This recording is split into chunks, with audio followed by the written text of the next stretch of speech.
আছেন? আলহামদুলিল্লাহ। আপনাদের সুসংগঠিত গচ্ছিত পরিবেশ এবং আপনাদের আচার আচরণে, আপনাদের কথা বোঝার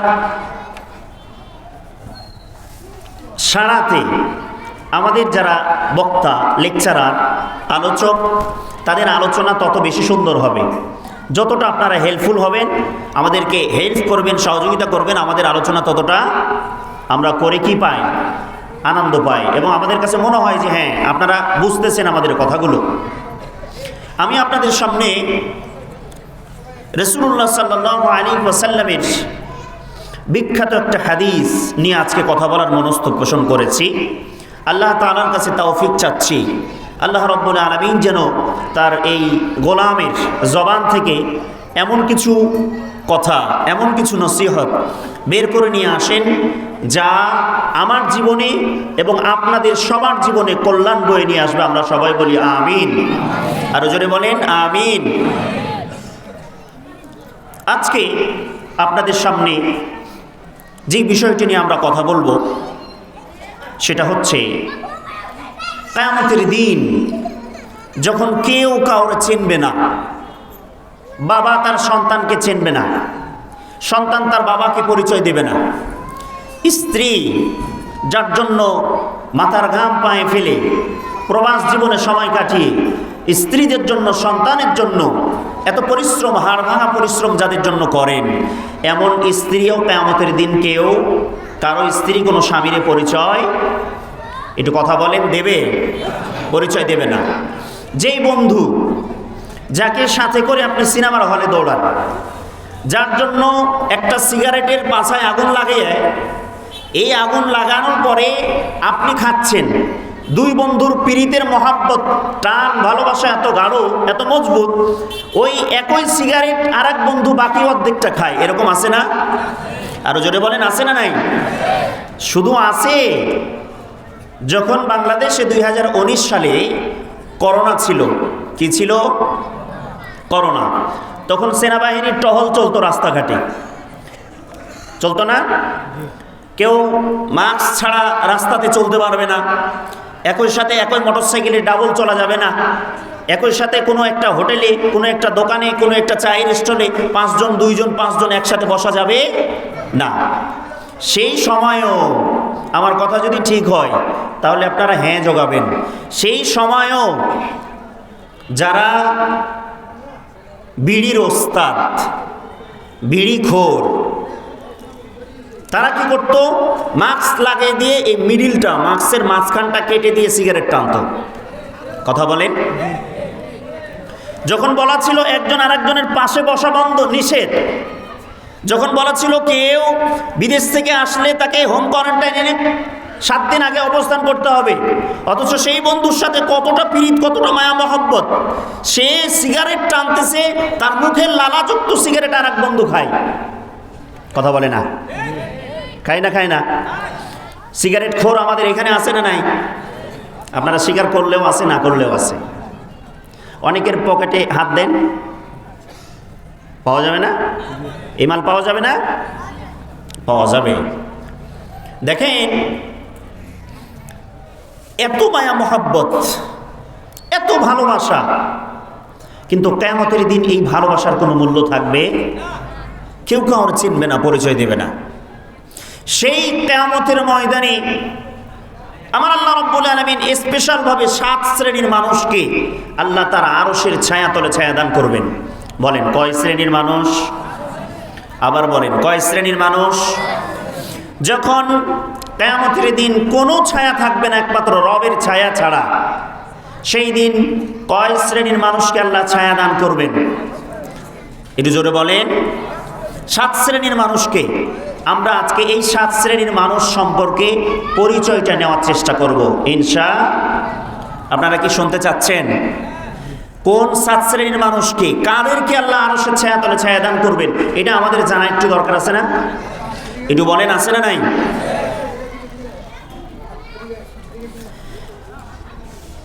সম্মানিত প্রিয় ভাইয়েরা আমার, কিয়ামতের ময়দানে এতটা পরিবেশ খারাপ হবে, এত বিভীষিকাময় পরিবেশ তৈরি হবে, কিয়ামতের দিন কেউ যখন আপনারে পরিচয় দেবে না, কেউ যখন আপনারে চিনবে না, একমাত্র পরিচয়, একমাত্র রক্ষাকর্তা যিনি থাকবেন তিনি কে? সুবহানাল্লাহি ওয়া বিহামদি। আল্লাহ রাব্বুল আলামিন কোরআনুল কারীমের ভিতরে বলেছেন, ইয়াউমা ইয়াফিরুল মার'উ মিন আখিহি ওয়া উম্মিহি ওয়া বানিহি ওয়া সাহিবাতিহি ওয়া বানিহি লিকুল্লি ইমরিইম মিনহুম ইয়াউমা ইযিন ইউগনি। সুবহানাল্লাহ। কিয়ামতের দিন বাবা তার বাবা সন্তানরে চিনবে না, সন্তান তার বাবারে চিনবে না, ভাই তার ভাইরে চিনবে না, ফেলে দিয়ে পালায় যাবে। যেই কলিজার টুকরা সন্তানকে জন্ম দেওয়ার জন্য একজন মা এই পৃথিবীতে সবচাইতে বেশি কষ্ট করেছেন, সবচাইতে বেশি কষ্ট ভোগ করেছেন আমার আপনার মা। কথা বলেন ঠিক কিনা? একটা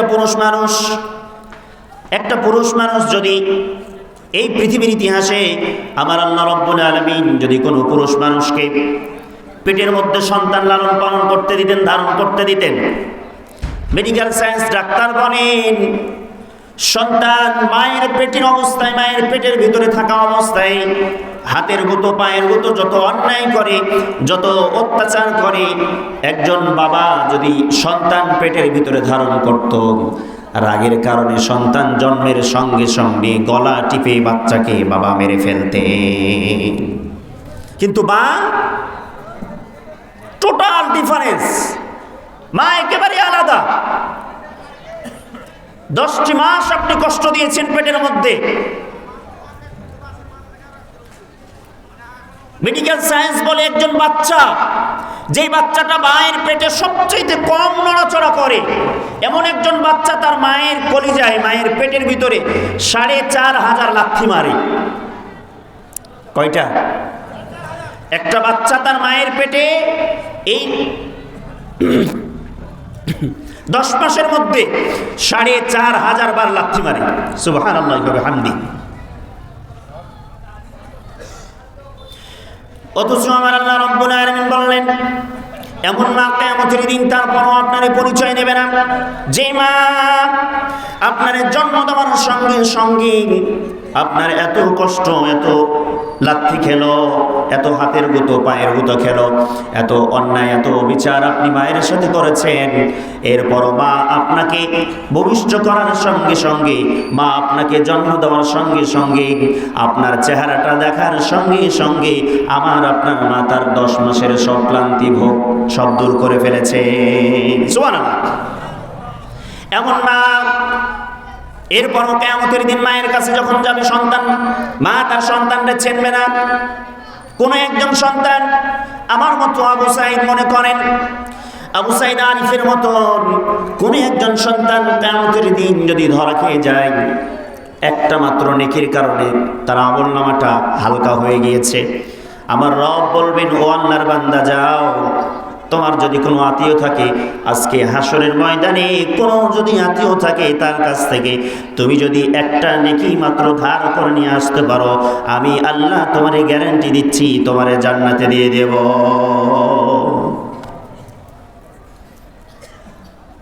বিশ্বনবীজি বলেন, ওই সন্তান তখন দৌড় দিবে তার মায়ের দরবারে, মায়ের কাছে গিয়ে বলবেন, ও আমার মা,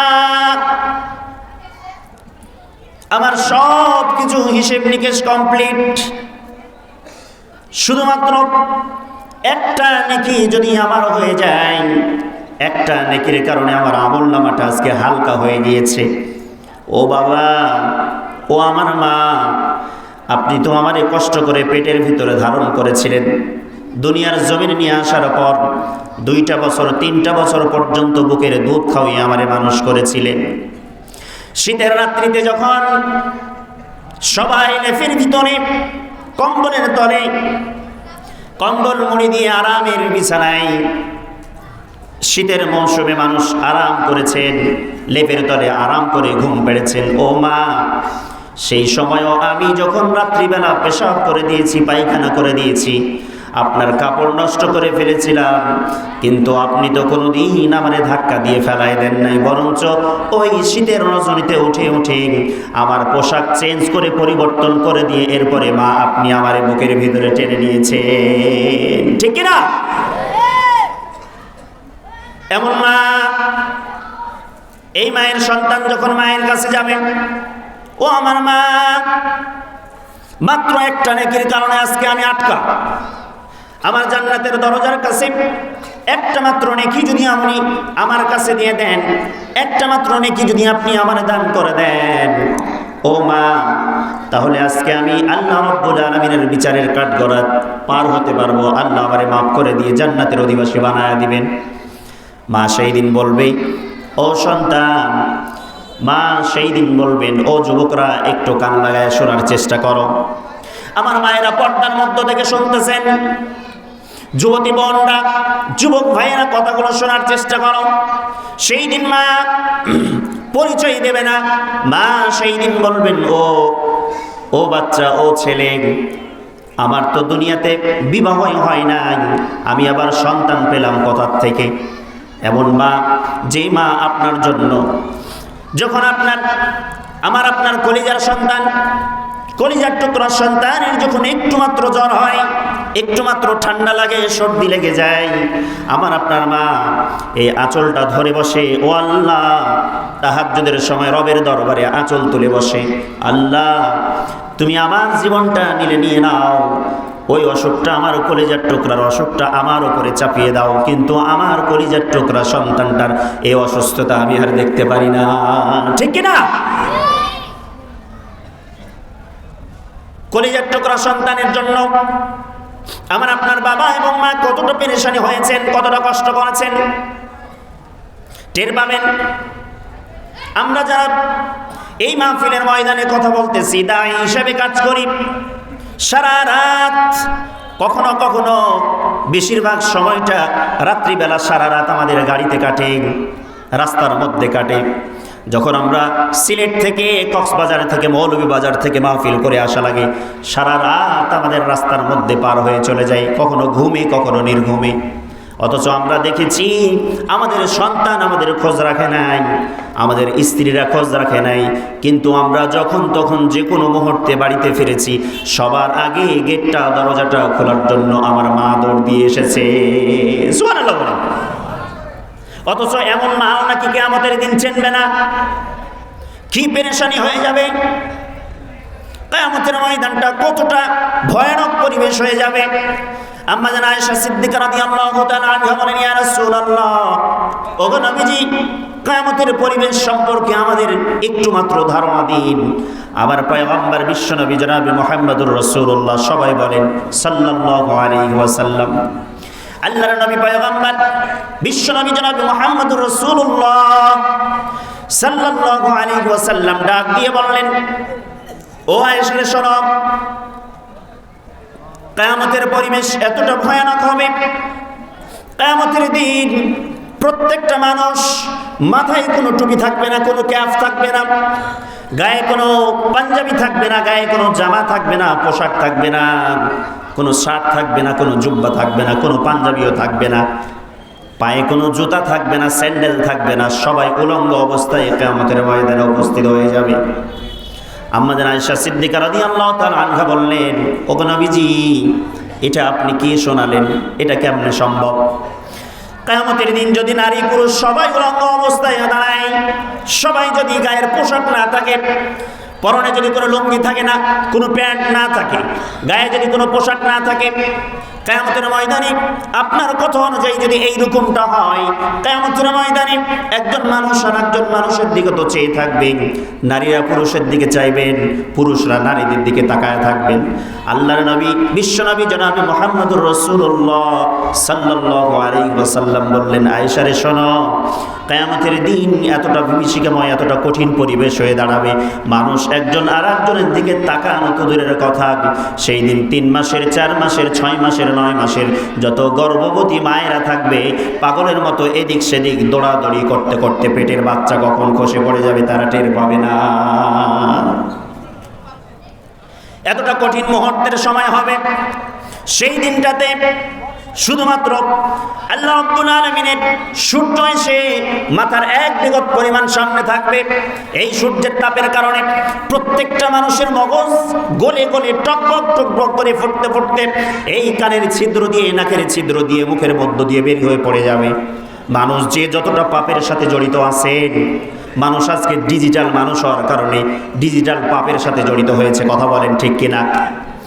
এখন যেই সমস্ত পাপগুলো হয় গোপনে, আজ থেকে 10 বছর আগে মানুষ কল্পনাও করে না এমন পাপের সাথে জড়িত হতে। কথা বলে, এই যে বাক্স, এই বাক্স যেই দিন থেকে এসেছে মানুষের হাতে হাতে, সিনেমা হল আর যাওয়ার প্রয়োজন হয় না। সমস্ত সিনেমার হল প্রত্যেকটা যুবকদের এই মোবাইল ফোনের ভিতরে লুকায়িত আছে। কথা বলেন ঠিক কিনা? কিয়ামতের ময়দানের দিন, হাসরের ময়দানে আল্লাহর নবী বিশ্বনবী জনাবে মুহাম্মদুর রাসূলুল্লাহ সাল্লাল্লাহু আলাইহি ওয়াসাল্লাম বললেন, আয়েশা রে, হাসরের ময়দানটা এত কঠিন হবে, মানুষরা এদিক সেদিক পাগলের মতো ছোটাছুটি করতে থাকবে, ইয়া নাফসি বলতে থাকবে। সেই দিন কেউ কারো দিকে তাকানোর মতো কোনো চান্স থাকবে না। এমন একটা সময় আল্লাহ রাব্বুল আলামিনের এই সূর্যটা যখন মাথার উপর আসবে, মাথার মগজগুলো টকবক টকবক করে ফুটতে থাকবে। ও আমার প্রিয় কলিজার টুকরা মানুষগুলো, হলাকান্দরের মানুষগুলো, একটু দিলটা নরম করে, দিলের কানটা খাড়া করে কথাগুলো শোনার চেষ্টা করেন। সেই দিনটা যদি আপনার পাপের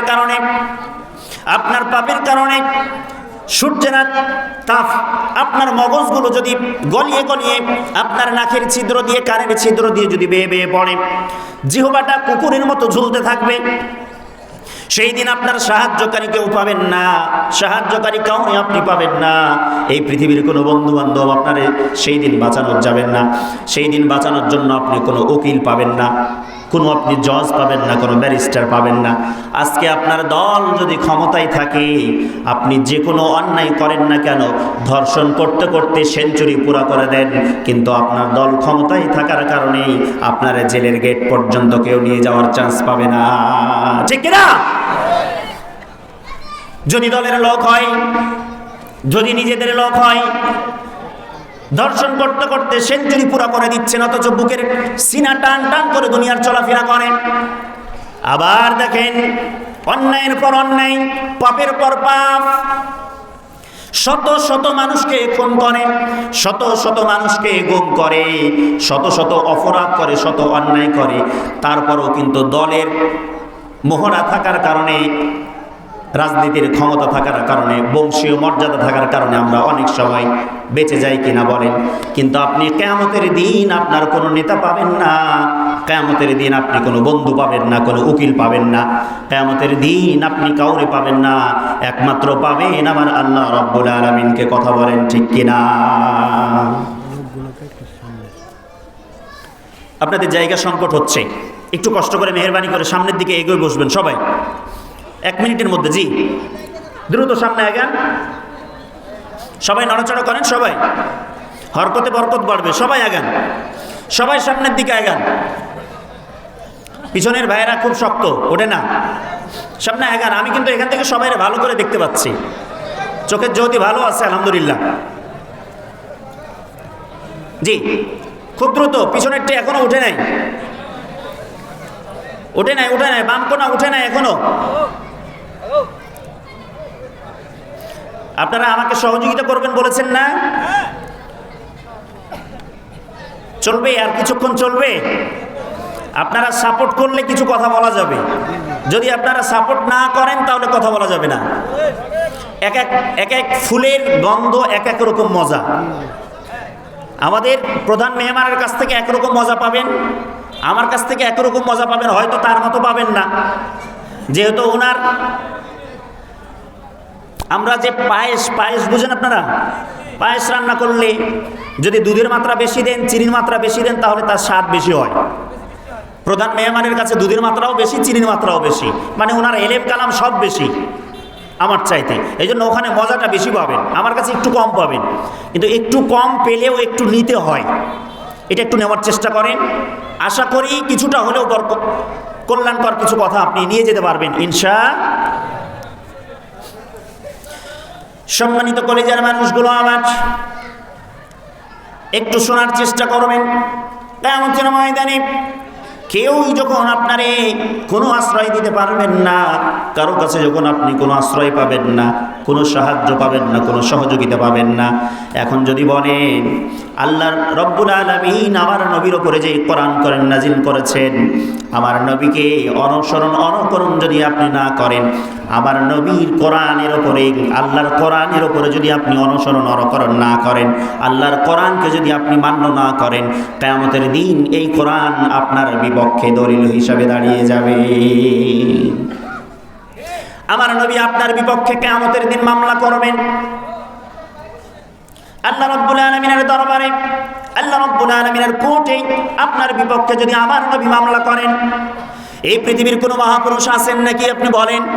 হলাকান্দরের কোনো নেতা আছেন, হলাকান্দরের কোনো মুরব্বী আছেন, কোনো যুবক আছেন, দেহের শক্তিশালী হোক, টাকার ক্ষমতার বড়াই হোক, যে কোনো পয়েন্টের লোক হন না কেন, আল্লাহর নবী যদি আপনার বিপক্ষে মামলা দায়ের করায় দেয়, আল্লাহর নবীর বিপক্ষে গিয়ে আপনি ওকালতি করে কিয়ামতের দিন কেসে লড়াই করে আপনি জিততে পারবেন, এরকম কেউ আছেন? যদি থাকেন বলেন যে হ্যাঁ হুজুর আমি পারবো।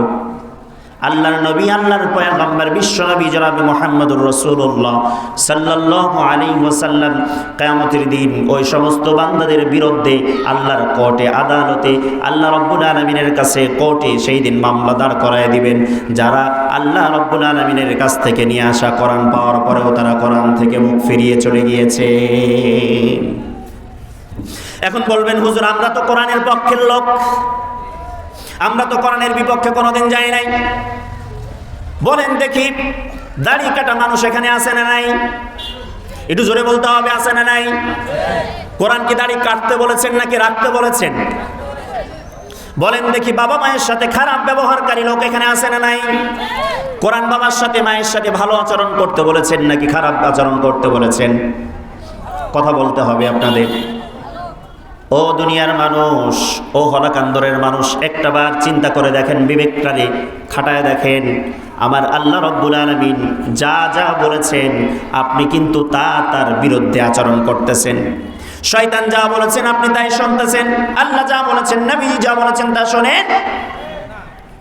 কিয়ামতের দিন আমার পয়গম্বর বিশ্বনবী জনাব মুহাম্মদুর রাসূলুল্লাহ সাল্লাল্লাহু আলাইহি ওয়াসাল্লাম আপনার বিরুদ্ধে যখন মামলা দাঁড় করায় দিবে, সেই দিন আপনাকে বাঁচানোর মতন কোনো পালোয়ান আপনি খুঁজে পাবেন না। ক্বালা আর-রাসূলু ইয়া রাব্বি ইন্না কওমি ইত্তাখাযু হাযাল কুরআনা মাহজুরা। জোরে জোরে বলেন আল্লাহু আকবার। আল্লাহ রাব্বুল আলামিন বললেন কিয়ামতের দিন আপনার পয়গম্বর, আমার নবী, আপনার নবী বিশ্বনবী জনাব মুহাম্মদুর রাসূলুল্লাহ সাল্লাল্লাহু আলাইহি ওয়াসাল্লাম আল্লাহর সামনে বলবেন ইয়া রাব্বি, ও আমার প্রতিপালক, ইন্না কওমি ইত্তাখাযু হাযাল কুরআনা মাহজুরা, আমার উম্মতের লোকেরা, আমার উম্মতের লোকেদের কাছে আপনার পক্ষ থেকে আমার উপরে নাজিলকৃত এই কোরআন আমি তাদের কাছে দিয়ে এসেছিলাম। আমি তো দুনিয়া থেকে বিদায় নিয়েছিলাম ঠিক, কিন্তু আমার পরে আমার উম্মতেরা আপনার এই কোরআনটারই তারা ধরতে পারে নাই, তারা গ্রহণ করতে পারে নাই, কোরআন থেকে তারা মুখ ফিরিয়ে চলাফেরা করেছে। এমন মামলা যখন আপনার বিপক্ষে আসবে আপনি সহ্য করতে পারবেন না। নবীজির শাফায়াত আপনি হারায় ফেলবেন, নবীজির শাফায়াত থেকে আপনি বঞ্চিত হয়ে যাবেন। আর আল্লাহ রাব্বুল আলামিনের হাবিবের শাফায়াত যদি আপনি বঞ্চিত হয়ে যান, কিয়ামতের দিন আপনার জন্য জান্নাত হারাম হয়ে যাবে। আল্লাহ রাব্বুল আলামিন আপনার জন্য জাহান্নামের দরজাগুলো খুলে দেবেন। ও দুনিয়ার মানুষ, আল্লাহ রাব্বুল আলামিন কোরআনুল কারীমের ভিতরে প্রমাণ করেছেন, আল্লাহ রাব্বুল আলামিন বলেছেন কিয়ামতের দিন ফারিকুন ফিল জান্নাতি ওয়া ফারিকুন ফিস সাঈদ, হিসাব নিকাশ হওয়ার পরে একটা দল যাবে জান্নাতের দিকে আর একটা দল যাবে জাহান্নামের দিকে। জান্নাতীরা জাহান্নামীদেরকে দেখবেন, মুচকি মুচকি হাসবেন। বলে 5 আগস্টের আগ পর্যন্ত এক দল আর এক দলকে দেখেছেন, হেসেছেন, মজা করেছেন, কথা বলেন। আবার 5 আগস্টের পরে উল্টো পক্ষরা ওদেরকে দেখতেছেন, মজা করতেছেন, হাসতেছেন। বুঝে না? জান্নাতীরা সেই দিন জাহান্নামীদেরকে দেখবেন, মিটি মিটি হাসবেন, মজা করবেন আর জিজ্ঞেস করবেন, ও ভাই, সাপাহার বাজারে একই হোটেলে বসে বসে চা খেয়েছিলাম, মোগলাই পরোটা খেয়েছিলাম, কত আড্ডা পিটেছিলাম, একই বাগানে বসে বসে আম চুরি করে খেয়েছিলাম, একই বাগানে বসে বসে মজা করেছিলাম, গল্প করেছিলাম, আবু সাইদ হুজুরের মাহফিলে বসে বসে একই মঞ্চের নিচে আমরা কথা শুনেছিলাম। ও ভাই, এরপরেও বলো দেখি, আজকে আমরা জান্নাতে, তোমরা কেন জাহান্নামে চলে এসেছো? মা সালাকাকুম ফি সাকার। সেই দিন জান্নাতীরা জাহান্নামীদেরকে বলবেন, ও ভাইরা বলো দেখি, আজকে জাহান্নামে কেন এসেছো, তার কারণটা বলো। জাহান্নামীরা সেই দিন কয়েকটা কারণ বলবেন। তারা বলবেন, ক্বালু লাম নাকু মিনাল মুসাল্লিন ওয়া লাম নাকু নুতঈমুল মিসকিন ওয়া কুন্না নাখুদু মা'আল খাইদিন ওয়া কুন্না নুকাযযিবু বিয়াউমিদ্দিন। চিৎকার মেরে বলেন আল্লাহু আকবার। জাহান্নামীরা সেই দিন 4টা কারণ বর্ণনা করবেন। জান্নাতীদেরকে বলবেন, আমরা 4 কারণে আজকে জাহান্নামে এসেছি। নাম্বার 1, তারা বলবেন, লাম নাকু মিনাল মুসাল্লিন। মুয়াজ্জিনরা মসজিদ থেকে আযান দিয়েছিলেন, হাইয়া আলাস সালাহ,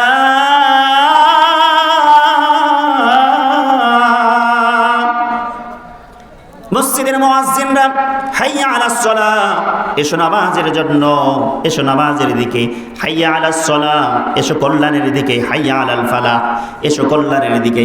মুয়াজ্জিনরা বারবার আহ্বান করেছিল, কিন্তু তারা বলবেন, ক্বালু লাম নাকু মিনাল মুসাল্লিন, আমরা মসজিদে যাই নাই, নামাজ আদায় করি নাই। তাহলে জাহান্নামে নাম্বার 1-এ যাবে কারা বলেন?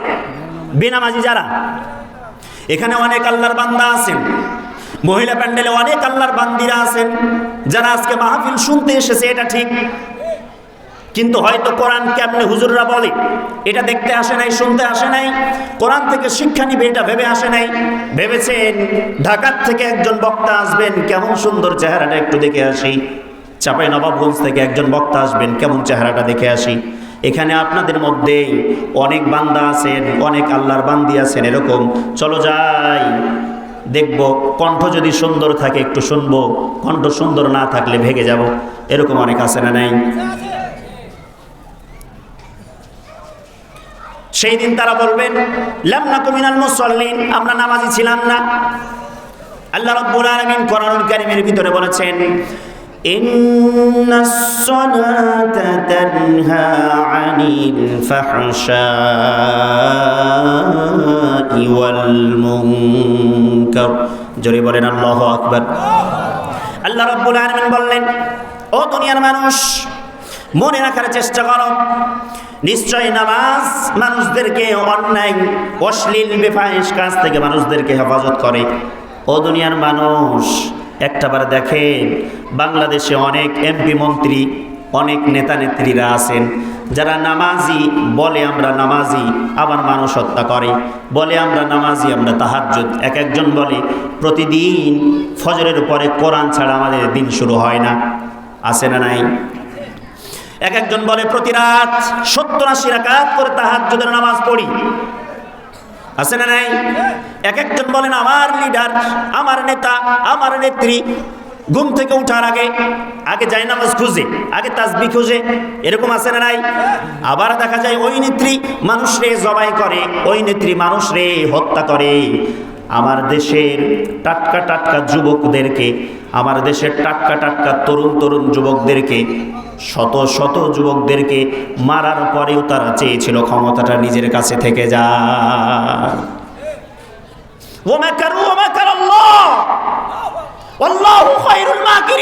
আল্লাহ বলছেন পৃথিবীর মানুষ সবাই চক্রান্ত করবে, কিন্তু মনে রাখবে আমি আল্লাহ চক্রান্তটা হচ্ছে সবার চাইতে উত্তম। সুবহানাল্লাহ বলেন। তারা চেয়েছিল 40 সাল, কেউ চেয়েছিল 50 সাল, কেউ বলেছিল মানুষদেরকে দমায় দিয়ে শিশুদেরকে হত্যা করো, নারীদেরকে হত্যা করো, ছাত্রদেরকে হত্যা করো, আলেমদেরকে হত্যা করো, আলেমদেরকে ফাঁসিতে লটকাও, দেশ ঠান্ডা হয়ে যাবে, আমরা ক্ষমতায় থেকে যাব। কথা বলেন। কিন্তু আমার আল্লাহ তো ভিন্ন রকম ভাবে চিন্তা করেছেন। আমার আল্লাহ বলতেছেন যা করবি করতে থাক, লাটাইয়ের সুতোর লাটাই কিন্তু আমার হাতে, আমি যেদিন ধরবো আমার ধরা থেকে তোরা কেউ রেহাই পাবি না। সুবহানাল্লাহ বলে। সেই দিন তারা নাম্বার 1 কারণ বলবে লাম নাকু মিনাল মুসাল্লিন, আমরা নামাজি ছিলাম না। ওয়া লাম নাকু নুতিমুল মিসকিন, 2 নম্বরে তারা বলবেন আমরা মিসকিনদেরকে খাবার দিতাম না। এতিম মিসকিনরা আমাদের অনেকের দরজায় আসেন, অসহায় মানুষরা আসলে আমরা তাদেরকে ঘাট ধাক্কা দিয়ে বিদায় করে দেই। অথচ আমার আল্লাহ রাব্বুল আলামিন বললেন কিয়ামতের দিন জাহান্নামে যাওয়ার আরো একটা কারণ হবে মিসকিনদেরকে যারা খাবার দেয় না। অকুন্না নাখুদু মাআল খাইদিন, অনার্থক কথাবার্তার সাথে অনেক মানুষ জড়িত আছে না নাই? একটু বলেন আছে না নাই? ফজরের আগে যারা ডায়াবেটিসের রোগী আছেন, ভোর রাত্রে 4টা-5টার সময় রাস্তাঘাটে দেখবেন হাঁটা চলাফেরা করে না করে না? নারীদেরকে দেখবেন, পুরুষদেরকে দেখবেন, 2জন-4জন যদি একসাথে চলাফেরা করে, একটা দিন সুন্দর করে তাদের সাথে সাথে হাঁটবেন। 2 নারী অথবা 3 নারী যদি একখানে হয়ে যায়, তাদের সাথে সাথে হাঁটবেন মাত্র 10টা মিনিট। কয় মিনিট? 10টা মিনিট হাঁটবেন, দেখবেন সারা গোষ্ঠীর যত গীবত আছে, চুগলখড়ি আছে, তাদের কাছ থেকে আপনি শুনতে পেয়ে যাবেন। ওয়াকুন্না নুকাযযিবু বিয়াউমিদ্দিন, জাহান্নামে যাওয়ার 4 নম্বর কারণ তারা বলবেন নুকাযযিবু বিয়াউমিদ্দিন, কিয়ামতের দিন আমরা বিশ্বাস করতাম না, আমাদেরকে মরার পরে আবার এখানে উঠানো হবে, উত্তোলন করা হবে, এটা আমরা মানতাম না।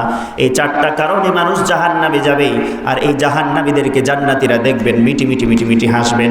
এখন আপনারা বলেন জাহান্নামীদেরকে দেখে হাসতে চান নাকি এই হাসির খোরাক, হাসির পাত্র হতে চান? কথা বলেন। জান্নাতি হতে চান না? আল্লাহর আরশের ছায়া তলে ছায়া পেতে চান না? কারা কারা চান? 2 হাত তুলে দেখেন রবকে। লিল্লাহি তাকবীর, লিল্লাহি তাকবীর। আল্লাহ তুমি সবাইকে আরশের ছায়া তলে ছায়া দান করো, আমিন বলে। রাসূলুল্লাহ সাল্লাল্লাহু আলাইহি ওয়াসাল্লাম বলেন সাবআতুন ইযিল্লুহুমুল্লাহু ফি যিল্লিহি ইল্লা যিল্লুহু ইয়াওমা লা যিল্লা ইল্লা যিল্লুহু, কিয়ামতের দিন যখন আল্লাহর আরশের ছায়া ছাড়া কোনো ছায়া থাকবে না, একমাত্র ছায়া আল্লাহ রাব্বুল আলামিনের আরশের ছায়া, এই ছাড়া আর কোনো ছায়া, কিয়ামতের দিন কোনো ছায়া থাকবে না। নাকি আপনারা ভাবতেছেন আপনাদের সাপাহারের কোনো একটা আম বাগান, সেখানে গিয়ে চাষ করবেন, দিয়ে ছায়া নেবেন? বুঝেন নাই? নাকি ভাবতেছেন শিবগঞ্জ কানসার্টের বিশাল বিশাল বাগানগুলো কিয়ামতের মাঠে চাষ করব, দিয়ে ছায়া নেব? এরকম পাবেন নাকি? কথা বলেন না আপনারা। আবার ভাষা বুঝতে কষ্ট হয়, কষ্ট না হলে একটু কথা বলেন। আপনারা কথা বললে আমরা কথা বলতে আরো ভালো লাগে আমাদের। যেই দিন আপনি কোনো ছায়া পাবেন না একমাত্র আল্লাহর আরশের ছায়া ছাড়া, আল্লাহ রাব্বুল আলামিনের হাবিব জনাবে মুহাম্মদুর রাসূলুল্লাহ সাল্লাল্লাহু আলাইহি ওয়াসাল্লাম বললেন সেই দিন আল্লাহ রাব্বুল আলামিনের আরশের ছায়া তলে আমার আল্লাহ রাব্বুল আলামিন 7 শ্রেণীর মানুষের ছায়া দান করবেন। সুবহানাল্লাহ বলেন। নাম্বার 1 ইমামুন আদিলুন, 1 নাম্বার হলো ন্যায়পরায়ণ শাসক। ইমাম মানে কি? কথা বলেন। রাগ করে আসছেন নাকি আপনারা যে টাকা দিয়ে ভাড়া করে এনেছি, আপনি একা একা বকেন, এরকম নাকি? যদি এরকমটা মনে হয় তো আমার টাকাগুলো ভাগ করে আপনারা নিয়ে নেন ভাই, তাও কথা বলেন, কথা বললে ভালো হয়। ইমাম মানে হচ্ছে নেতা, কি? কিন্তু আমরা তো মনে করি ইমাম মানে হলো হুজুর, মসজিদের ইমাম সাহেব নাকি? দেখেন একটাবার চিন্তা করে, একটা মসজিদের ইমাম সাহেব নিয়োগ দেওয়ার সময় সুন্দর একটা আপনার দরখাস্ত লেখেন, নিয়োগপত্র লেখেন, এখানে 1 নম্বরের শর্ত জুড়ে দেওয়া হয় ইমাম সাহেবের বয়স হতে হবে 30 বছর। 2 নম্বরের শর্ত ইমাম সাহেবের বংশীয় মর্যাদা ভালো হতে হবে। 3 নম্বর শর্ত ইমাম সাহেবকে দাওরায়ে হাদিস পাশ করা থাকতে হবে। 4 নম্বর শর্ত যুগ উপযোগী বয়ান রাখতে হবে, সুন্দর কণ্ঠ হতে হবে। 5 নম্বর শর্ত হলো ইমাম সাহেব বিবাহিত হতে হবে। অবিবাহিত ইমামের পিছনে আমরা নামাজ পড়ব? বলেন এরকম শর্ত থাকে কিনা? 6 নাম্বার 7 নাম্বার শর্ত লাগানো হয়, ইমাম সাহেব চেহারা যদি সুন্দর হয় তাহলে আমরা অগ্রাধিকার দেব। 8 নাম্বার শর্ত হয়, ইমাম সাহেব যে পোশাক আশাকগুলো পরবেন সুন্দর পোশাক পরতে হবে, যেন তেন পোশাক পরা যাবে না। এইরকম শর্তের পর শর্ত দেন, শুধুমাত্র একটা পাড়ার 1000 মানুষের একটা নেতা বানাবেন, ইমাম বানাবেন, তাই কথা বলেন। অথচ দেখেন আপনার পুরো সাপাহার কন্ট্রোল করার জন্য একটা থানা, একটা জেলা কন্ট্রোল করার জন্য একজন চেয়ারম্যান বানাবেন, একটা পৌরসভা কন্ট্রোল করার জন্য একজন মেয়র বানাবেন, 2-4 লক্ষ মানুষের নেতা বানাবেন। সেখানে আপনি কোনোদিন দেখেন না চোররে ভোট দিতেছেন, নাকি বাটপাররে ভোট দিতেছেন, নাকি ডাকাতরে আপনি নেতা বানাচ্ছেন, বলেন এগুলো দেখেন? আপনারা দেখেন শুধুমাত্র আজকে হলাকান্দর বাজারের উপরে কোন নেতা ডিমের দোকান ফ্রি করে দিয়ে গিয়েছে, তারে ভোটটা দিয়ে দেব। কোন নেতা চায়ের হোটেলগুলো ফ্রি করে দিয়ে গেছে। তার মানে আমরা দুনিয়ার মানুষরা এত পাগল, 5 টাকার চা খেয়ে আমরা আমাদের ইমানটা পর্যন্ত বিক্রি করে দেই, ঠিক কিনা? দোষী নেতারা না, দোষী আপনারা। আগে 5 টাকার চায়ের পরে আপনি তার কাছে বিক্রি হয়ে যান, 10 টাকা 20 টাকার একটা ডিম খাওয়ার কারণে তার কাছে বিক্রি হয়ে যান। আবার আপনি গিয়ে বলেন নেতা ভোট দিলাম, আমার কাজ কই? সে তো সেই দিন বলবেন, ও মানুষ, ও আমার স্থানীয় জনগণ, ভোটের সময় তোমরা প্রতিদিন একটা একটা করে ডিম খেয়েছো, 2 বার 4 বার করে ফিরি চা খেয়েছো, ওই টাকাগুলো কোথার থেকে আসছে? আমি তো আমার পকেট টাকা খরচ করেছি। আজকে তো আমি রডের বদলে বাঁশ দিব আর টাকা ইনকাম করে পকেট মোটা করব, কথা বলেন। তার মানে আমি যেটা আপনাকে বোঝাতে চাচ্ছি, ইমাম শুধু মসজিদের 1000 মানুষের নেতা বানানোর জন্য যত সতর্ক, আপনি লক্ষ লক্ষ মানুষের নেতা বানানোর জন্য এত সতর্কতা আপনার নাই। তখন আপনি এমনিতেই যাকে তাকে ভোট দিয়ে আপনি নির্বাচিত করে ফেলছেন। ও দুনিয়ার মানুষ, মনে রাখবেন, আপনার একটা ভোটের কারণে যদি একজন নির্বাচিত হয়, তাহলে মনে রাখবেন আপনার এই ভোট দিয়ে আপনি যাকে সমর্থন করেছেন, নেতা হিসেবে চলেছেন, এই নেতা যদি আপনার কারণে, আপনার সাপোর্টের কারণে যদি সে অন্যায় করে, অন্যায়ের ভাগ আপনারও কাঁধের উপরে চলে আসবে। ন্যায়পরায়ণ শাসক বাংলাদেশে অনেক বেশি। আপনারা এখানে আছেন? আমার সন্দেহ লাগছে যে আপনারা আছেন না চাঁদের দেশে ঘুরতে গেছেন। আমি কি বললাম বলেন তো? ন্যায়পরায়ণ শাসক বাংলাদেশে অনেক আছে, তা আপনারা বুঝতে পারলেন না কেন? দোয়া করেন যেন আসে, দোয়া করেন যেন আগামীতে ভবিষ্যতে কি ন্যায়পরায়ণ শাসক আমাদের কাছে আসে। বাংলাদেশের ন্যায়পরায়ণ শাসক খুঁজে পাওয়া বড় মুশকিল। সামান্যতম একটা পাড়ার বিচারক একটা মহল্লার একজনকে নেতা বানিয়েছেন। বিচারপতি বানানোর পরে বিচারপতি গেছেন বিচার করার জন্য। 2 জনে, একজন বাদী একজন বিবাদী, আব্দুল্লাহ এবং আব্দুর রহমান। বিচারপতির কাছে আব্দুল্লাহ গিয়েছেন, ভাই আমি তো আসলে অপরাধ করেছি, আপনারে 10,000 টাকা আজকে দিয়ে গেলাম, এই 10,000 টাকার কারণে আগামীকাল আপনি আমার পক্ষে রায়টা দিয়ে দিয়েন। বুঝতেছেন? সন্ধ্যাবেলায় এসে আব্দুর রহমান এসে 20,000 টাকা দিয়ে গিয়েছে। কয় হাজার? পরের দিন সকালবেলা বিচারক বিচার করতে বসেছেন, দেখে বিচার আব্দুল্লাহর দিকে না যায় কার দিকে? আব্দুর রহমানের দিকে দৌড়ায়। বিচার দৌড়ায় আব্দুর রহমানের পথে। এবার আব্দুল্লাহ ডাক দিয়ে বলেন, ভাই বিচারপতি কি হলো, আমার 10,000 টাকা গেল কোথায়? এবার বিচারপতি বলেন, শোনো, দশায় রে বিষয় টানে, বলেন দশায় রে বিষয় টানে, 10-এর ক্ষমতা কম, 20-এর ক্ষমতা, তুমি দিয়েছিলে 10, ও দিয়েছে সে 20, আমার কিছু করার নাই, তোমার টাকা তার কাছে হেরে গেছে। এরকম বিচারপতি বাংলাদেশে আছে না নাই? তার মানে আপনি দেখেন, ওয়ামান লাম ইয়াহকুম বিমা আনজালাল্লাহ ফাউলাইকা হুমুল কাফিরুন ফাউলাইকা হুমুল ফাসিকুন। আল্লাহ আল্লাহ রাব্বুল আলামিন বলেছেন, যারা আল্লাহর কোরআন দিয়ে বিচার ফায়সালা করবে না তারা হয় ফাসিক হবে অথবা কাফির হবে। আল্লাহর কোরআন দিয়ে যারা বিচার করতে পারবেন না তারা কুফরি অবস্থায়, কাফির অবস্থায় মারা যাবে। বিশ্বনবীজি বলেছেন, বিচারকরা কিয়ামতের দিন 3 শ্রেণীর বিচারপতিদেরকে ডাক দেওয়া হবে। কয় শ্রেণীর? আরো জোরে বলেন, আরো জোরে বলেন। 3 শ্রেণীর মানুষদেরকে, বিচারপতিদেরকে কিয়ামতের দিন ডাকা হবে। এর মধ্য থেকে প্রথম 2 শ্রেণীর বিচারপতিদেরকে ধাক্কা মেরে জাহান্নামে ফেলায় দেওয়া হবে। একটা শ্রেণীর বিচারপতিদেরকে জান্নাতে বানায় দেওয়া হবে। প্রথম বিচারপতি তারা যারা কোরআন বোঝে না, হাদিস বোঝে না, ক্ষমতার জোরে বিচারপতি সেজে গিয়েছেন। যেমন কালামানিক, আপনাদের বাড়ির পাশে মানুষ, কোরআন বোঝে না, হাদিস বোঝে না, বিচারের কোনো কিছু বোঝে না, ক্ষমতার জোরে বিচারপতি সেজে গিয়েছেন, অনর্থক বিচার করতেছেন, কোরআন দিয়ে নয়, হাদিস দিয়ে নয়। আমার রাসূল সাল্লাল্লাহু আলাইহি ওয়াসাল্লাম বললেন, এমন বিচারপতিদেরকে কিয়ামতের দিন টেনে হেঁচড়ে জাহান্নামের খড়ি বানিয়ে দেওয়া হবে।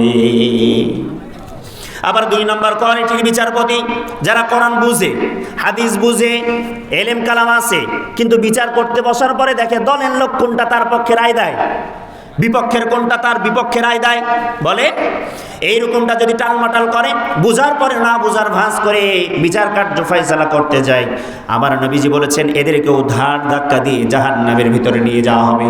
3 নম্বর কোয়ালিটির বিচারপতি যারা কোরআন বুঝে, হাদিস বুঝে এবং বিচার করতে বসে হালাল হারামটা মেনে সঠিকটা বোঝার চেষ্টা করে, যে আসলে অপরাধী তার বিপক্ষে রায় দেয়, যে আসলে কোনো অপরাধ করে নাই তার পক্ষে রায় দেওয়ার চেষ্টা করে, এমন বিচারপতিদেরকে আমার আল্লাহ রাব্বুল আলামিন জান্নাত পর্যন্ত দিয়ে দিবেন। সুবহানাল্লাহ বলেন।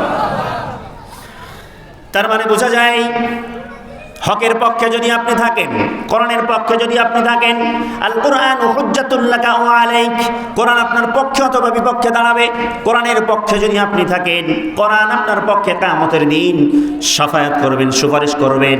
মনে রাখবেন, কোরআন যদি আপনার পক্ষে কথা বলে, আমার নবীজি যদি আপনার পক্ষে কথা বলে, আপনাকে জান্নাত পর্যন্ত যেতে কেউ বাধা দিতে পারবে না, ঠিক কি না? তাহলে 1 নাম্বার, সময় যেহেতু শর্ট আমি খুব সংক্ষিপ্ত করতেছি। 1 নাম্বার কি? ন্যায়পরায়ণ শাসক, যে কোরআন দিয়ে দেশ চালাবে, যে মানুষদেরকে নামাজের কথা বলবে, চোর চুরি করলে হাতটা কেটে দেবে, মানুষ জিনা করলে জিনার শাস্তি দেবে, যদি বিবাহিত হয় কোমর পর্যন্ত পুঁতে দিয়ে মানুষদেরকে পাথর নিক্ষেপ করার নির্দেশ দিবেন। পাথর মেরে মেরে বিবাহিত জেনাকরদেরকে আল্লাহ রাব্বুল আলামিন অর্ডার করেছেন, বিবাহিত যদি জেনাকর হয় এদেরকে কোমর পর্যন্ত পুঁতে দিয়ে পাথর মেরে মেরে তাদেরকে দুনিয়া থেকে বিদায় করে দিতে হবে।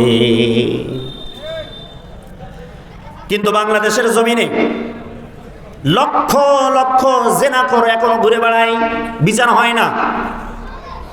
তার মানে বোঝা যায়, ন্যায়পরায়ণ শাসক হলে আপনি নামাজ বানাবেন, মানুষদেরকে নামাজের পক্ষে আহ্বান করবেন, কোরআন দিয়ে রাষ্ট্র পরিচালনা করবেন। যারা কোরআন বুঝে আলেমদেরকে, ওলামা একরামদেরকে আপনি সম্মানের সাথে রাখবেন। আজকালকার দেখা যায় সবচাইতে বাংলাদেশে নিচু অবস্থানে পড়ে আছেন ওলামা একরাম। ওলামা একরামদেরকে দেখলেই 1 শ্রেণীর মানুষরা তাদেরকে দেখে নাক ছিটকানি দেয়, কথা বলে। নাম্বার 2 নম্বর হলো ওয়াশাবুন নাশা ফি ইবাদাতিল্লাহ, যেই যুবকরা যৌবনকাল আল্লাহর রাস্তায় কাটিয়ে দিয়েছেন, এমন যুবকরা কিয়ামতের দিন আল্লাহর আরশের ছায়াতলে ছায়া পাবেন। 1 নম্বর হচ্ছে ন্যায়পরায়ণ শাসক। 2 নম্বর হলো যেই যুবকরা তাদের যৌবনকালটা আল্লাহর রাস্তায় কাটিয়েছেন। এখনকার যুবকদের যৌবনকাল কাটে গার্লফ্রেন্ডের কাছে, কথা বলে, কথা বুঝেন না? এখনকার যুবকদের যৌবনকাল কাটে মোবাইলের পিছনে, এখনকার যুবকদের যৌবনকাল কাটে ক্যারাম বোর্ডের পিছনে, কথা বলে। আল্লাহর নবী বিশ্বনবী জনাব মুহাম্মদুর রাসূলুল্লাহ সাল্লাল্লাহু আলাইহি ওয়াসাল্লাম বলেছেন, কিয়ামতের দিন প্রত্যেকটা মানুষ, আমি আবু সাঈদ আরিফ আমার সম্মানিত দুইজন মেহমান, আপনারা সবাই নারী পুরুষ সবাইকে আমার আল্লাহ রাব্বুল আলামিন 5টি প্রশ্ন করবেন। এই 5টি প্রশ্নের জবাব দেওয়ার আগ পর্যন্ত একটা ধাপ আপনি সামনের দিকে আগাতে পারবেন না। নাম্বার 1 প্রশ্ন করা হবে, ওয়ান উমরিহি ফিমা আফনা, তোমার পুরো জীবনটা কোথায় ব্যয় করেছো, কিভাবে ব্যয় করেছো? 50 বছরের জীবন পেয়েছো, কোথায় ব্যয় করেছো? এটার জবাব দিয়ে তুমি যাও। ওয়ান শাবাবিহি ফিমা আফলা, তুমি যৌবনকালটা কোথায় ব্যয় করেছো এটা তুমি বলো, এরপরে তুমি যাও। ওয়ান মালিহি মিন আইনা ইকতাসাব, তুমি জীবনে অনেক সম্পদ অর্জন করেছো, কোথা থেকে অর্জন করেছো? সেটা হালাল ছিল নাকি হারাম ছিল? এটার জবাব দাও, এরপরে সামনে যাও। 4 নাম্বার প্রশ্ন করা হবে, ওয়া মালিহি মা আনফাকা, যে সম্পদ তুমি অর্জন করেছো এই সম্পদটা কোন জায়গায় তুমি ব্যয় করেছো সেটার জবাব দাও।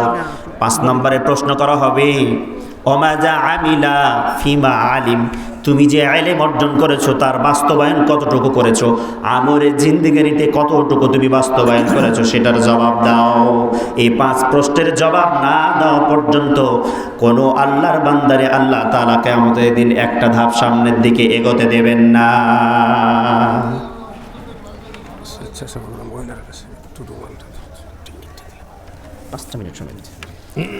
বিশ্বনবীজি বলেছেন 5টা জিনিসকে 5টা জিনিসের আগে তোমরা গুরুত্ব দাও, মর্যাদা দাও। নবীজি বলেছেন, ইকতানিম খামসান ক্বাবলা খামসিন, শাবাবাকা ক্বাবলা হারামিকা, বুড়ো বয়স হয়ে যাওয়ার আগে যৌবনকালটাকে আল্লাহর জন্য তুমি ব্যয় করে ফেলো। কারণ বুড়ো বয়সে আপনি অনেক কিছু চাইলেই করতে পারবেন না। আমি এখন যুবক মানুষ, আমি চাইলে সুন্দর করে শীতের কনকনে রাত্রিতে ওযু করতে পারবো, ঠান্ডা পানি দিয়ে এটা সহ্য হবে। বুড়ো মানুষরে জিজ্ঞেস করে দেখেন, ঠান্ডা পানি দিয়ে তারে ওযু করতে দিলে দাড়ির ভিতরে পানি ঢোকাতে পারবে না, পা ধুতে গিয়ে পা পর্যন্ত পানি দিতে পারবে না, টাকনু হয়তো বা থেকে যাবে, হাতের কোনোই থেকে যাবে, এরকম হতে পারে কিনা?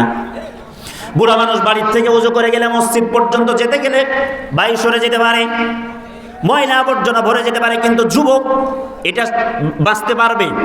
যুবক চাইলেই সকালে ওযু করে জোহর পড়বে, ফজর পড়বে, জোহর পড়বে, আসর পড়বে, মাগরিব পড়বে, এশার পর্যন্ত পড়তে পারবেন। একজন যুবক যদি চায় সুন্দর করে ওযু করার পরে একটা না এক ওযু নষ্ট না করে 3-4 রক্ত পড়তে পারবে। এই ধারণ ক্ষমতা শক্তি আল্লাহ যুবকদেরকে রেখেছেন। কিন্তু এই যুবকটাই যখন বুড়ো বয়সে চলে যাবে, বলেন অনেক কিছু পারবে কি? সব ঢিল হয়ে যাবে, নাট বল্টু শরীরে সব ঢিল হয়ে যাবে, কথা আর শুনবে না। এই জন্য নবীজি বলেছেন, শাবাবাকা ক্বাবলা হারামিকা, তোমার বার্ধক্য আসার আগে যৌবনকালটাকে আল্লাহর জন্য তুমি ব্যয় করো, এটাকে মর্যাদা দাও, গুরুত্ব দাও। সিহাতাকা ক্বাবলা সাকামিকা, অসুস্থ হয়ে যাওয়ার আগে তোমার সুস্থতার সময়টাকে আল্লাহর জন্য তুমি মহামূল্যবান হিসাবে কাজে লাগায়া ফেলো। অসুস্থ হলে পরে আপনি বোঝেন কিচ্ছু চলে না শরীর, আজকে হঠাৎ করে আল্লাহর বান্দা তোমার যদি 5 বার ডায়রিয়া হয় আর শরীর চলে না, কথা বলেন। নবীজি বলেছেন, অগিনাক ক্বাবলা ফাকরিকা, দারিদ্র হয়ে যাওয়ার আগে সচ্ছলতাকে তুমি প্রাধান্য দাও। সচ্ছল অবস্থায় যখন আছো, হাতে টাকা পয়সা আছে, আল্লাহর রাস্তায় তুমি খরচ করতে থাকো, কথা বলেন ঠিক কিনা? আমার নবীজি বলেছেন, অফারাগাকা ক্বাবলা শুগলিকা, 4 নাম্বার, তোমার ব্যস্ত সময় আসার আগেই তুমি তোমার অবসর সময়টাকে আল্লাহর জন্য কাজে লাগায় দাও। আজ থেকে 10 বছর আগে এত সময় হাতে ছিল, এখন মনে হচ্ছে দিন দিন সময় ফুরিয়ে যায়, কাজের শেষ থাকে না। বিশ্বনবীজি বলেন 5 নাম্বার, ওয়া হায়াতাকা ক্বাবলা মাউতিকা, তুমি মৃত্যুবরণ করার আগেই যে জীবনটা পেয়েছো, এই জীবনটা থাকতে থাকতে আল্লাহর জন্য এই জীবনটাকে তুমি কাজে লাগিয়ে দাও। তাহলে যৌবনকালের স্পেশাল ভাবে আপনাকে কি দিতে হবে? হিসেব দিতে হবে। স্বেচ্ছাসেবকরা চারিদিকে আপনারা রেডি থাকেন, স্বেচ্ছাসেবী বোনরা আপনারা মহিলাদের ভিতরে রেডি থাকেন। আমি আপনাদেরকে ইশারা করব, 2 মিনিটের মধ্যে আপনারা কাজ শেষ করবেন ইনশাআল্লাহ। আর কয়েকটা মিনিট। 3 নম্বর শ্রেণীর মানুষ, কলবুহু মুআল্লাকুন ফিল মাসাজিদ, বসবো না, চলে যাবো বাড়ি। কলবুহু মুআল্লাকুন ফিল মাসাজিদ, ওই সমস্ত মানুষ যারা কিয়ামতের দিন আল্লাহর আরশের ছায়া তলে ছায়া পাবেন, এমন শ্রেণীর মানুষদের ভিতরে তিন নাম্বার শ্রেণীর মানুষ হলো যাদের হৃদয়টা আল্লাহ রাব্বুল আলামিন তাদের মসজিদের সাথে ঝুলন্ত করে রেখেছে। ভাই আসসালামু আলাইকুম। ভাই আমি অসুস্থ মানুষ, বুঝছেন, প্যারালাইসিসের রোগী। হ্যাঁ, তো আমি যা ভাইয়ের লেগে অপেক্ষা করছি সবার জন্য। তো আমার কথা হচ্ছে, আমার বাপ মা, আমার দাদা দাদি, নানা নানি, শ্বশুর শাশুড়ি, বংশবলী আত্মীয় স্বজন কবরে শুয়ে আছে, বংশবলী তো আছে, সবই আছে, সারা জগতের শুতে আছে, নিজের নিজের আত্মীয় স্বজন সবার আর সব পরিবার। মোট 50 বস্তা সিমেন্ট আমি আল্লাহ রাস্তায় দিব, আমি বলে দিলাম একে। লিল্লাহি তাকবীর। দোয়া চাই আমার জন্য, একটু দোয়া করবেন পরিবার। কি নাম আপনার? আমার নাম হাজি আব্দুল লতিফ। আব্দুল লতিফ, আলহাজ আব্দুল লতিফ সাহেব, ওনার পুরো ফ্যামিলির পক্ষ থেকে, দাদা দাদি থেকে শুরু করে পুরো ফ্যামিলির পক্ষ থেকে উনি 50 ব্যাগ সিমেন্ট মসজিদের জন্য দান করেছেন। আল্লাহ রাব্বুল আলামিন ওনার সম্পদে যেন 50,000 কোটি টাকার সমপরিমাণ বারাকা দিয়ে পরিপূর্ণতা দান করেন। আমরা সবাই বলি আমিন। আরো জোরে বলেন আমিন। 3 নাম্বার হলো কলবুহু মুআল্লাকুন ফিল মাসাজিদ, যাদের হৃদয়টা মসজিদের সাথে ঝুলন্ত। এখন আমাদের হৃদয়গুলো মসজিদের সাথে ঝুলন্ত নাই, আমাদের হৃদয়গুলো মোবাইলের সাথে ঝুলন্ত, আমাদের হৃদয়টা ফেসবুকের সাথে ঝুলন্ত, আমাদের হৃদয়টা ক্যারাম বোর্ডের সাথে ঝুলন্ত, যে যে কাজের সাথে ব্যস্ত, কেউ ব্যবসার সাথে ঝুলন্ত। একজন আল্লাহর বান্দা মসজিদে নামাজ পড়তে যায়, নামাজে দাঁড়িয়েও সে ব্যবসার চিন্তা হিসাব নিকাশ করে। কথা বলেন, কথা বলেন। কোনো একটা দিন কোনো এক জায়গায় আমি প্রোগ্রামে যেতে লেগে একটা মসজিদে আসরের নামাজ পড়েছিলাম। কিসের? একটু কথা বলেন। আসরের সলাতে দাঁড়ালাম।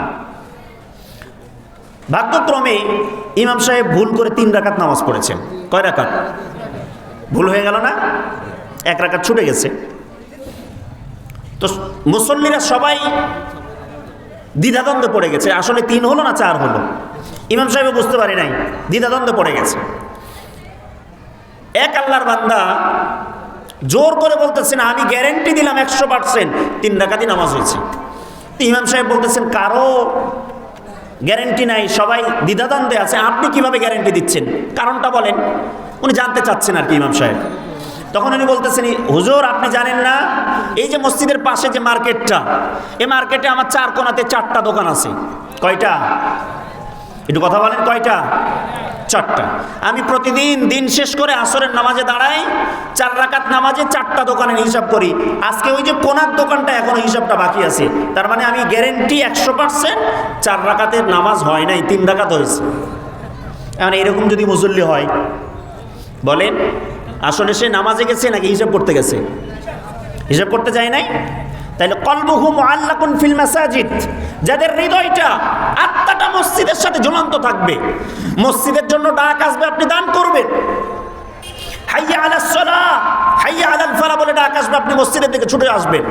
সূরা জুমার ভিতরে আল্লাহ বলেছেন, ইয়া আইয়ুহাল্লাযীনা আমানু, হে ঈমানদাররা, ইযা নুদিয়া লিস-সালাহ, যখন তোমাদেরকে নামাজের জন্য আহ্বান করা হবে, ফাসআউ ইলা যিকরিল্লাহ, তখন তোমরা দ্রুত প্রস্তুতি সম্পন্ন করে আল্লাহর জিকিরের জন্য, মানে নামাজের জন্য তোমরা ছুটে আসো। সুবহানাল্লাহি ওয়া বিহামদিহি। এখন কলবুহু মুআল্লাকুন ফিল মাসাজিদ, তার মানে এই না যে সবসময় মসজিদে পড়ে থাকবেন আর তাসবিহ টিপবেন। পরের আয়াতে আল্লাহ বলছেন, ফাইযা কুদিয়াতিস সালাহ ফান্তাশিরু ফিল আরদ, নামাজ শেষ হয়ে গেল, দুনিয়ার জমিনে ছড়িয়ে পড়ো। অবতাগু মিন ফাদলিল্লাহ, আল্লাহর অনুগ্রহ কোথায় কোথায় আছে তালাশ করো। সুবহানাল্লাহ বলবেন না? তার মানে হৃদয় মসজিদের সাথে ঝুলন্ত থাকতে হবে। আসর পরে বের হয়েছেন, আপনার মাইন্ড সেটআপ থাকতে হবে, যে কোনো কাজে আপনি ব্যস্ত থাকেন না কেন, মাগরিবের সালাতের জন্য আজান হয়েছে, আপনি সাথে সাথে মসজিদে দৌড়াবেন। এখন আমরা অনেক মানুষ আছি, কৃষি কাজ করতে আসি, একটু কাজ বাকি আছে, আজান হয়ে গিয়েছে, নামাজ পার হয়ে যাচ্ছে, কিন্তু আমি মনে করি আজকে কাজটা একটু শেষ করি তারপরে নামাজে যাই। বিচারক বিচার করতে বসেছেন, শেষ পর্যায়ে চলে এসেছেন, এশার নামাজ সময় শেষ হয়ে যাচ্ছে, সে ভাবতেছে বিচারে বসেছি, যখন শেষ করি তারপরে নামাজে যাই। এরকম আছে না নাই? বক্তারা বক্তব্য দিচ্ছেন, আপনাদের খালি বললে আপনারা রাগ করবে না, আমরা আমাদেরকে বলি। বক্তারা বক্তব্য দিচ্ছেন, আসরের আজান হয়ে গিয়েছেন, 3টার পর থেকে কথা শুরু হয়েছে, 4টা 5টা পার হয়ে চলে যাচ্ছে, অথচ আসরের নামাজের জন্য ছাড় দেয় না, ফতোয়া দিয়ে দেয় আজকের নামাজটা একটু ঢিলে করে পড়লেও কোনো অসুবিধা নাই। আল্লাহ রাব্বুল আলামিন বলেছেন, ফাওয়াইলুল লিল মুসাল্লিন আল্লাযীনা হুম আন সালাতিহিম সাহুন, ধ্বংস ওই সমস্ত মুসল্লিদের জন্য, আল্লাযীনা হুম আন সালাতিহিম সাহুন, যারা তাদের নামাজ সম্পর্কে গাফিল, অলস। গাফিল মানে জোহরেরটা আসরে পড়ে, আসরেরটা মাগরিবে পড়ে, মাগরিবেরটা ফজরে পড়ে, এরকম অনেক মানুষ আছে না নাই? কোনো কারণে মাসে একদিন হতে পারে, সফরের কারণে হোক, কোনো কারণে হোক, মাসে একদিন হতে পারে, 15 দিনে একদিন হতে পারে, কিন্তু প্রতিদিন যদি আপনি এরকমটা করেন, তার মানে আপনার অভ্যাসটাই সেরকম দাঁড়ায় যাবে।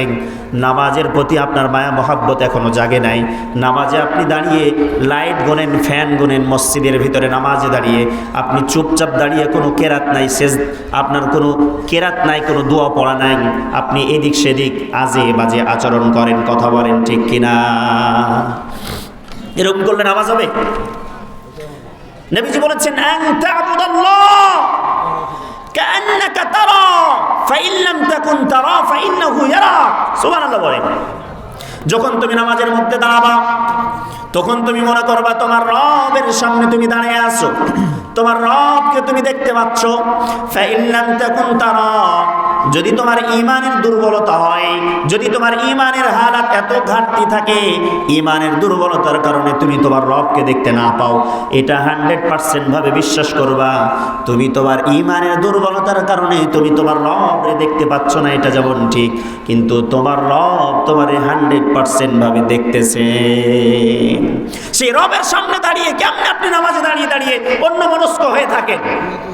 খুশু আর খুদু, আমি দুটি শব্দ আপনাদেরকে বলেই আমি শেষ করব। খুশু অর্থ হচ্ছে খ শিন ওয়াও আইন। খুশু অর্থ হচ্ছে আপনার হৃদয়, আপনার আত্মা, আপনার অন্তর একেবারে একানিষ্ঠর সাথে আল্লাহর সামনে আপনি দাঁড় করায় দেন, এর নাম হচ্ছে খুশু। খুদু খ দত ওয়াও আইন। খুদু অর্থ হচ্ছে আপনার এই দেহ, আপামস্তক, আপনার হাত পা চক্ষু কান সব কিছু আল্লাহর সামনে বিনয়ের সাথে অবনীত করে দেন, দাঁড় করায় দেন, এর নাম হচ্ছে খুদু। এখন আপনি নামাজে দাঁড়িয়ে যদি মশা মারামারি করেন, নামাজে দাঁড়িয়ে যদি এদিক সেদিক তাকাতাকি করেন, আমাদের স্বেচ্ছাসেবকরা, এই যে আপনারা তো জানেন যে হলাকান্দর জামে মসজিদের উন্নতিকল্পে এই মাহফিলটি হচ্ছে। মসজিদকে ভালোবেসে, মান বানা লিল্লাহি মাসজিদান বানাল্লাহু লাহু বাইতান ফিল জান্নাহ, যারা মসজিদ বানাবে, মসজিদের ঘরে টাকা দিবে, আল্লাহ তাদের জন্য জান্নাতের ঘর বানায় দিবেন। মসজিদের জন্য কেউ ওঠাওটি করবেন না। আমি জাস্ট 5টা মিনিট আপনাদের সময় নিচ্ছি, কালেকশন যেহেতু সেভাবে নেই, প্রত্যেকেই পকেটে হাত দিবেন, শুধু বিড়ি সিগারেট জর্দা গুল বাদ দিয়ে যা পাবেন দিয়ে দেবেন। বিড়ি সিগারেট দিয়ে আমাদের মসজিদের কোনো লাভ হবে না, হবে নাকি? সবাই দিবেন, কেউ মারুম হবেন না। মহিলাদের মতো জি, আমার মা বোনদের মাঝে মহিলা স্বেচ্ছাসেবী বোনরা আছেন, আপনারা ঢুকে পড়েন খুব দ্রুত। প্রধান মেহমান চলে আসবেন, আমি আর সময় নিচ্ছি না আপনাদের কাছে, খুব দ্রুত আপনারা এই কাজটা শেষ করবেন। মসজিদে প্রত্যেকেই শামিল হবেন। রাসূলুল্লাহ সাল্লাল্লাহু আলাইহি ওয়াসাল্লাম বলেছেন হাদিসে কুদসি, আল্লাহ রাব্বুল আলামিন কিয়ামতের দিন তার একজন বান্দারে ডেকে বলবেন, ও আল্লাহর বান্দা, এই যে বিশাল পাহাড় সমপরিমাণ নেকি, এটা নাও আর জান্নাতে যাও। তো আল্লাহর ওই বান্দা বলবেন, আল্লাহ আপনি কি আমার সাথে মজা করেন? আল্লাহ বলবেন যে মজা কেন? তো বলে, আমি তো দুনিয়াতে কোনোদিন এত ভালো কাজ করি নাই, এত দান সাদাকাও করি নাই, যে এত সৎ আমল আমার জীবনে নাই, যেটা দিয়ে এত বিশাল পরিমাণ পাহাড় সমপরিমাণ আমার সওয়াব জমা হতে পারে, এরকম কোনো আমল আমি করি নাই। আল্লাহ রাব্বুল আলামিন তাকে ডেকে বলবেন, শোনো, কোনো একটা দিন তোমার পাড়াতে আবু সাইদ আরিফ মসজিদের জন্য আহ্বান করেছিল, তোমার পকেটে টাকা ছিল না, মাত্র 1টা টাকা ছিল, 1 টাকাই তুমি দিয়েছো। মসজিদের ক্যাশিয়ার, সেক্রেটারি, সভাপতি তোমার কাছে আহ্বান করেছিল, তোমার টাকা ছিল না, 1টা সিমেন্ট দিয়েছো। মাত্র 100টা টাকা দিয়েছো, আমি আল্লাহ রব্বুল আলামিন তুমি ওই টাকাটা দিয়েছো সেক্রেটারির হাতে, তুমি ভাবছো যে সেক্রেটারি নিয়েছে, কিন্তু আমি আল্লাহ তাআলা তোমার এই দানটাকে আমি আল্লাহ নিজ হাতে গ্রহণ করেছি। সুবহানাল্লাহ বলেন বাড়িতে গিয়ে। আল্লাহ বলছেন যে আমি নিজ হাতে নিয়েছি, আমি নিজ হাতে গ্রহণ করি, এবং সেই দানটারে আমি আল্লাহ তাআলা, তোমরা যেরকম বাচ্চা মানুষ করো ছোট্ট থেকে বড় পর্যন্ত, তোমাদের এই দানটাকে আমি আল্লাহ তাআলা বাচ্চা পালন করার মতো মানুষ করে করে আজকে এই পাহাড় সমপরিমাণ দাঁড় করাইছি। সুবহানাল্লাহ। তাহলে আপনি 1 টাকা দান করলেও আপনার লস নাই। আরও একটা চমৎকার হাদিস আপনাদেরকে শোনাই, দেখেন। এই যে মসজিদে আপনি 1টা টাকা দেবেন, আপনার টাকা দিয়ে একটা যদি ইট কিনা হয়, ইটের একটা কণা কিনা হয়, পাথরের একটা টুকরা যদি আপনার টাকা দিয়ে হয়, কিয়ামত পর্যন্ত এই মসজিদ যতদিন টিকে থাকবে, এই মসজিদে যত লোক সালাত আদায় করবে, প্রত্যেকের সমপরিমাণ সওয়াব আপনার আমলনামে আল্লাহ তাআলা লিপিবদ্ধ করে দেবেন। সুবহানাল্লাহ বলবেন না? সাপোজ মনে করেন আপনার সাপাহার ব্রাঞ্চে ইসলামী ব্যাংকে, আমার এই মোহতারাম একটা ব্যাংকে অ্যাকাউন্ট খুলে রেখেছেন। কি অ্যাকাউন্ট? একটা ইসলামী ব্যাংকের একটা অ্যাকাউন্ট খুলে রেখেছেন সাপাহার ব্রাঞ্চে। এই অ্যাকাউন্ট নাম্বারটা উনি বিশ্বের সমস্ত দেশের সমস্ত ভক্তবৃন্দদেরকে দিয়ে রেখেছেন। সবাই বিভিন্ন জায়গা থেকে টাকা পাঠাচ্ছেন। জমা কোথায় হবে বলেন তো? সাপাহার ব্রাঞ্চে এসে জমা হবে না? উনি এখান থেকে উঠাতে পারবেন না? সব ওনার অ্যাকাউন্টে, কেন? ওনার নামে করা। তাই দেখেন, আপনি আপনার নামে, আপনি আপনার জন্য 1টা টাকা যে মসজিদে দিবেন, পৃথিবীর কোন প্রান্ত থেকে মসজিদে মুসল্লি আসবে। এমন হতে পারে আমি আসতে পারি, এমন হতে পারে আমার বাবাও আসতে পারে। রাস্তাঘাটে চলতে চলতে অনেক মানুষ, যারা আপনি চিনেনও না, জীবনে দেখেনও না, এমন মানুষ আপনার মসজিদে এসে নামাজ পড়বে, তারও সওয়াবটা আপনার আমলনামা গিয়ে জমা পড়ে যাবে। কালকে বললেন সুবহানাল্লাহ। তাহলে দান করলে লাভ না লস? দান করার জন্য আল্লাহ রাব্বুল আলামিনের হাবিব বলেছেন, আনফিক ইয়া বিলাল ইউনফাক আলাইক। হে বেলাল, তুমি দান করো, তোমারে দান করা হবে, তোমারে আল্লাহ দান করবেন। সুবহানাল্লাহ ওয়া বিহামদিহি। দেখেন, বেলালের মতো গরিব সাহাবী কেউ ছিল? বেলালের মতো গরিব সাহাবী, বেলালের মতো গরিব এখানে কেউ আছেন? যে ভিক্ষা করে খাই সেও বেলালের চাইতে কোটিপতি, ধনী মানুষ। অতএব আল্লাহ রাব্বুল আলামিন আমাদের প্রত্যেককেই মসজিদে বেশি বেশি করে দান সাদাকা করার তৌফিক আল্লাহ তাআলা দান করুক। আল্লাহুম্মা আমিন। আপনাদের চাদর বের হয়ে গেলে আমি আপনাদের সাথে কথা শেষ করছি। আল্লাহ সুবহানাহু ওয়া তাআলা যেন আমাদের প্রত্যেককেই কোরআন এবং সুন্নাহর যে কথাগুলো বলার চেষ্টা করেছি, মঙ্গলকর কল্যাণকর কথাগুলো আল্লাহ তাআলা যেন আমাদেরকে আমল করার তৌফিক দান করেন। আমরা সবাই বলি আমিন।